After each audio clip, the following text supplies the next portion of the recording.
आदरणीय बंधुओं, माताओं व मेरी प्यारी बहनों, राधे राधे।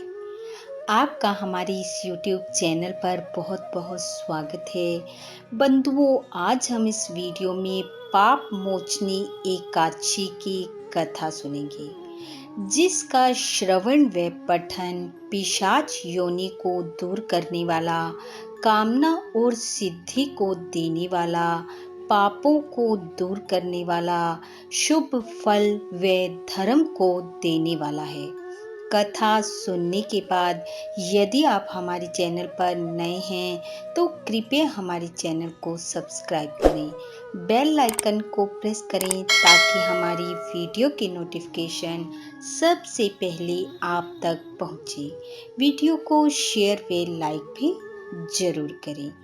आइए सुनते हैं पाप मोचनी एकादशी की कथा। युधिष्ठिर बोले, हे केशव, चैत्र कृष्ण पक्ष की एकादशी का क्या नाम है और उसका क्या फल है? मैं सुनना चाहता हूँ, कृपा कर कहो। भगवान श्री कृष्ण बोले, हे राजन, पिशाच योनि को दूर करने वाली, कामना और सिद्धि को देने वाली, पापों को दूर करने वाली, शुभ फल और धर्म को देने वाली पाप मोचनी एकादशी की विचित्र कथा मैं तुमसे कहूँगा, सुनो। प्राचीन काल में चैत्रत नाम का एक सुंदर वन था। उस वन में अनेकों ऋषि मुनि तपस्या किया करते थे। च्यवन ऋषि के पुत्र मेधावी ऋषि भी एक समय उस वन में तपस्या कर रहे थे। एक दिन वहां से गुजरती मंजू घोषा नाम की अप्सरा की नजर उन ऋषि पर पड़ी तो वह उन्हें देखकर उन पर मोहित हो गई और वह ऋषि को अपनी ओर आकर्षित करने का यत्न करने लगी। उसी समय रतिनाथ कामदेव भी उस वन में से गुजर रहे थे। कामदेव की दृष्टि ऋषि को मोहित कर रही उस अप्सरा पर गई तो वह भी उसकी मनोदशा को समझते हुए उसकी सहायता करने लगे और आखिरकार अप्सरा अपने यत्न में सफल हो गई और ऋषि उसे देख काम भावना से पीड़ित हो गए। काम के वश में होकर ऋषि भगवान शिव की तपस्या को भूल गए और अप्सरा के साथ रमण करने लगे। कई वर्षों तक अप्सरा के साथ रमण करने के बाद एक दिन ऋषि की चेतना जागी तो उन्हें एहसास हुआ कि वह शिव की तपस्या से विमुख हो चुके हैं। तब उन्हें उस अप्सरा पर बड़ा क्रोध आया और क्रोध में आकर उन्होंने उस अप्सरा को श्राप देते हुए कहा कि तुम्हारे कारण मेरी तपस्या भंग हुई है। मैं शिव की भक्ति से विमुख हुआ हूँ, इसलिए आज से तू पिशाचनी हो जा।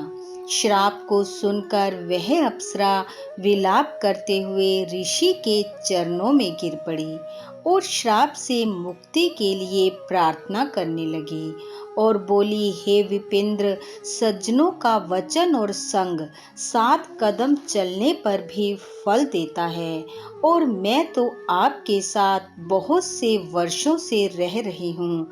इस कारण हे स्वामिन, मेरे ऊपर कृपा कीजिए। ऋषि बोले, हे भद्रे, मैं क्या करूं? तूने मेरा बड़ा भारी तप नष्ट कर दिया है। तथापि मैं तुझको शाप दूर करने का उपाय बताता हूँ, उसे सुन। चैत्र कृष्ण पक्ष में सब पापों का नाश करने वाली पाप मोचनी नाम की एकादशी होती है। तू उस एकादशी को विधि सहित कर। इसे करने से पिशाच योनि छूट जाती है और तुझे मेरे श्राप से मुक्ति मिल जाएगी। अप्सरा के साथ भोग में निमग्न रहने के कारण ऋषि का तेज भी लोप हो चुका था। अतः ऋषि ने भी इस पाप मोचनी एकादशी को विधि के साथ किया, जिससे उनका पाप भी नष्ट हो गया। उधर अप्सरा भी एकादशी व्रत के प्रभाव से पिशाच योनि से मुक्त हो गई और उसे सुंदर रूप प्राप्त हुआ और स्वर्ग को प्राप्त हुई।